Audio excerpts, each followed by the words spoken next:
ഇപ്പം സമയം ഒരു 4 മണിയൊക്കെ ആയിട്ടുണ്ട്. അപ്പം ചായയും അതിൻ്റെ കൂടെ എന്തെങ്കിലുമൊക്കെ ഒരു പുരുപ്പും കൂടെ ആയാലോ ഉണ്ടാക്കും. അതാണ് നെക്സ്റ്റ്. നോക്കാം നമുക്ക് എന്തെങ്കിലുമൊക്കെ ഉണ്ടോ എന്നല്ലേ.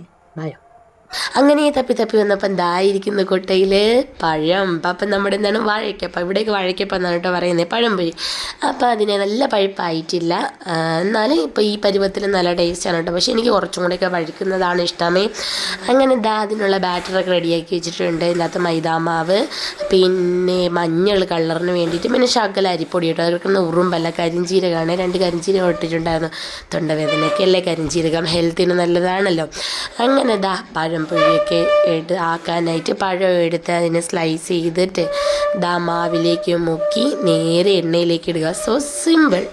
അപ്പം നല്ല കുറച്ച് മധുരത്തിനൊക്കെ ഞാൻ പഞ്ചസാരയും കൂടെ ആഡ് ചെയ്തിട്ടുണ്ടായിരുന്നു. കാരണം നമ്മുടെ പഴം അത്രയ്ക്ക് പഴുത്തിട്ടില്ലല്ലോ, ഒരു ഇളം പഴുപ്പായതല്ലേ ഉള്ളൂ. പിന്നെ കുറച്ച് പഞ്ചസാര ഇട്ടിട്ടുണ്ട്. ആ പഞ്ചസാര ഒന്ന് ബാലൻസ് ചെയ്യാൻ വേണ്ടി ഒരു ശകല ഉപ്പ് ഇട്ടിട്ടുണ്ട്. പിന്നെ അങ്ങനെ നേരെ അരിഞ്ഞ് അതിനെ മാവിൽ മുക്കി എണ്ണയിലേക്ക് ഇട്ടിട്ടുണ്ട് കേട്ടോ.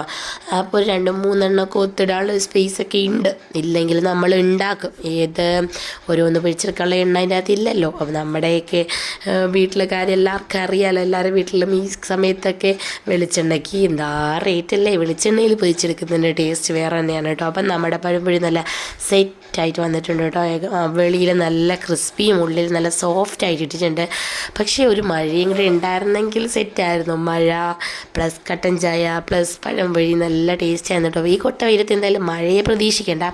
അപ്പം നമുക്കുള്ള വൈബൊക്കെ കൂട്ടി അങ്ങ് തിന്നാം. ഇതിനകത്ത് ബാക്കി കിടക്കുന്നത്, ബാക്കി വന്ന മാവുണ്ടല്ലോ, കണ്ടില്ലേ, ശകലമായിട്ട് വട്ടം വട്ടമായിട്ട് കിടക്കുന്ന ബാക്കി വന്ന മാവിൽ കുറച്ചും കൂടെ പഞ്ചസാര ഇട്ടിട്ട് പൊരിച്ചെടുക്കുന്നതാണ് കേട്ടോ. നിങ്ങൾ എത്ര പേരിങ്ങനെ ചെയ്യാറുണ്ട് കമൻറ്റ് ചെയ്യണേ. അപ്പോൾ ഇന്നത്തെ വീഡിയോ ഇത്രയേ ഉള്ളൂ. ഞാൻ ഇതൊന്ന് കംപ്ലീറ്റ് ആക്കട്ടെ. അപ്പോൾ ബൈ ബൈ.